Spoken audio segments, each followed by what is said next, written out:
Hello, I'm Jerry Fort. I'm going to review... I'm never going to get this right. I'm so used to saying review. I'm going to read a story from this book by Michael Teitelbaum, The Scary States of America, 50 Weird and Terrifying Stories, one from each state, based on true events. So, I just started kind of randomly picking a story out of here. I'm having to get... I've already done 1, 2, 3, 4, 5, 6, 7, 8, 9, 10, 11, 12, 13, 14, 15, 16, 17, 18, 19 stories. So it's kind of hard to open it up to something I haven't done already. That one I've already done.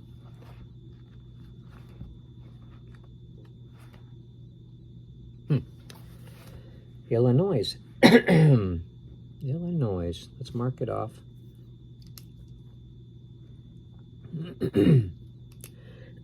Fire in the mind. Fire in the mind. Can you imagine? Excuse all my sinus stuff. Could you imagine going through your life with fire in your mind constantly? Of course, that's not what they're talking about, I don't think. But let's see what this says here.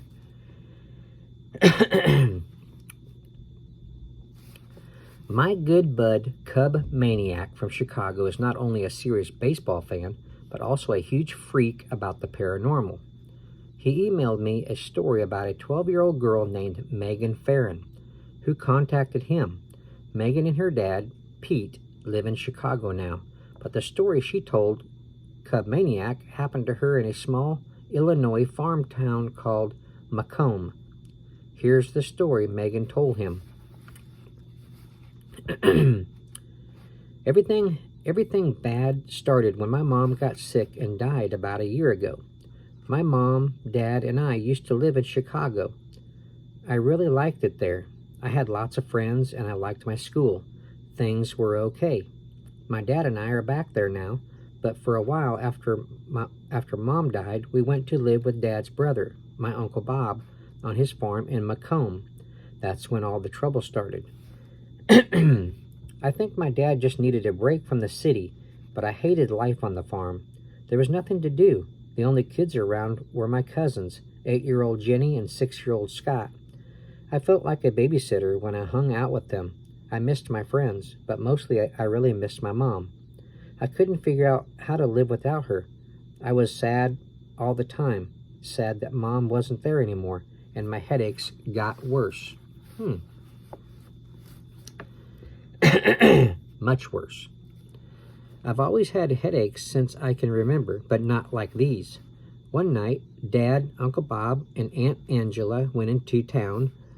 Sorry, that's a period. Went into town. They left me to watch Jenny and Scott, as usual.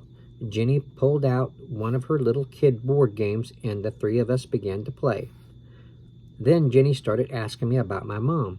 Maybe she was curious about what it was like for me when my mom died, or maybe she was scared, afraid her own mom could die.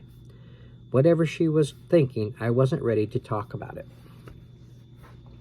As soon as she brought it up, the headache hit me like a knife in my skull. It was horrible. I fell off my chair and struggled to get back to my feet. Then I stumbled into the kitchen, screaming from the pain. Probably scared those kids, you know. They don't know what's going on. I fell to my knees, squeezing my eyes shut and holding my head in my hands, wishing the pain would go away, and wishing my mom was there to hold me. That's when it happened. Smoke began to creep over the wall directly in front of me. A smoldering brown patch ate into the wallpaper. No flames, just smoke. The kitchen smelled like burning paper. And Jenny and Scott, who were peeking in from the next room, started crying. Well, I bet they did. As the brown spot grew, my headache got worse. I forced myself to stand up, fighting through the head-splitting pain. I dragged myself up to my room, fell into bed, and collapsed into a fitful sleep. The next morning, I felt awful.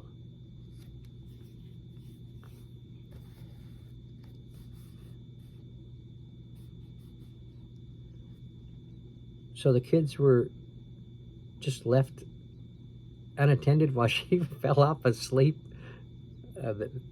You know,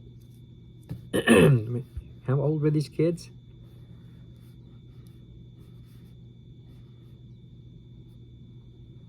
I don't think, yeah, 8-year-old and 6-year-old. The parents, they're going to come back, home. And I wonder why they didn't, The next morning I felt awful. The pain in my head was different, though, like a dull soreness rather than a stabbing knife. I came downstairs for breakfast. Dad and Uncle Bob were waiting for me. What happened here last night, Megan? Uncle Bob asked, pointing at the brown spot on the wall. It was about the size of a book. I don't know, I said, feeling frightened, and I really didn't know. Had I made it happen? How? I got a terrible headache, and the next thing I knew, the wall was turning brown, telling them about it. Uncle Bob looked at Dad like maybe he was checking to see if Dad thought I was lying. Dad believed that I really didn't know. Uncle Bob smiled and said not to worry about it, but I could see in his eyes that he was worried.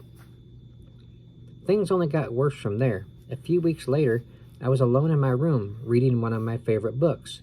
It was one my mom used to read to me. I got so sad thinking about her sitting on the edge of my bed, letting me turn the pages. I put the book down and picked up my favorite picture of Mom, which I kept beside my bed. I thought it might make me feel better. I stared into her eyes and looked at her big smile, but instead of feeling better, I got sadder. And then the headache returned. It came from all sides like a bunch of fists punching my head. I tumbled off my bed and rolled toward the window, finally stopping at the bottom of the curtains. I tried to fight the pain, but it became hard to breathe, hard to see, so again I squeezed my eyes shut. That's when I smelled smoke. My eyes flew open and I saw that the curtains were on fire. Flames tore up the sheer lace, climbing quickly toward the ceiling. I could see that if the wooden window trim caught, or if the flames managed to reach the ceiling, the whole house might be lost. Uncle Bob! I shrieked through the relentless pounding in my head. The door of my room burst open and Uncle Bob looked in. He ran out into the hall and returned a second later with the fire extinguisher. He sprayed the curtains and stopped the flames. What in the world happened here, Megan? He asked. I could see that this time he was really upset. I don't know, I said. I'm not lying, I swear. I didn't start this. I had another headache, and the next thing I knew, the room was on fire. But how do I really know that I didn't start it? Another headache? Another fire? Uncle Bob shook his head and left the room. He said he was going to call my dad. Slowly the pain eased, and I fell back onto my bed. My mind raced. Was Uncle Bob going to ask us to leave? Would I be responsible for getting us kicked out? The door of my room swung open and Dad walked in. You okay, honey? He asked. I nodded. Now I was lying. I saw Dad look around at the charred curtains. He didn't say a word. I guess he could tell I was pretty freaked out. Then he noticed the book and Mom's picture. You miss her a lot. I know, he said softly. I miss her too. He kissed me and left the room. I tried to sleep, but I stayed awake all night, wondering what was wrong with me. What kind of freak had I turned into? As it turned out, Uncle Bob didn't kick us out. Now I wish that he had. Everything would have been much better for everyone. A few nights later, as everyone in the house slept, I had an incredibly real dream.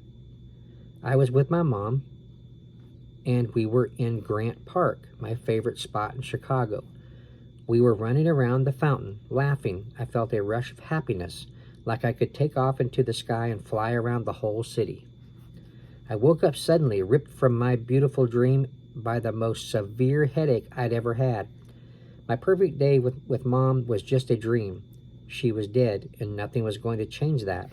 Moaning and weeping in my bed, I wished with all my might that the pain would go away, but it only got worse. As I writhed in pain, screaming for it to stop, I saw bubbling brown spots appear on the walls and ceiling all over my room. This time, the smoking patches burst into flames. Within seconds, my room was a blazing inferno.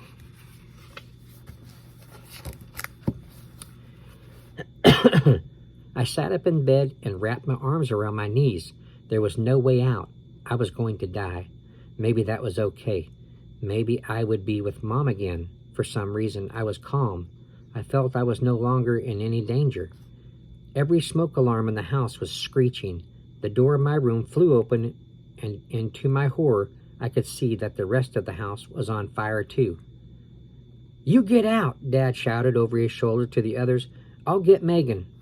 He stepped into my room, and his face sank at the sight of me in my bed, surrounded by the flames. Several times he stepped toward me, hoping to find a path through the blaze, but each time his hands and face were scorched and he turned away. Still strangely calm, I slipped from my bed and walked through the blaze toward my father. "Megan, no!" Dad shouted. As he watched in amazement, I slowly made my way across the blazing room. The flames parted as I moved, creating a safe path. Maybe she's got dragon's blood in her or something. Did I do this too? I wondered. I reached him, and then all the calm I had been feeling shot right out of my body. Panic gripped me, and all I wanted to do was get out of there. "Come on, Megan, faster!" Dad cried, grabbing my hand and pulling me toward the stairs. "Faster!" The flames chased us down the long wooden staircase. We heard a sickening crack. "Jump!" Dad screamed when we still had 4 stairs to go. I leaped, and the staircase fell away behind me. Dad pulled me to my feet, and we ran from the house.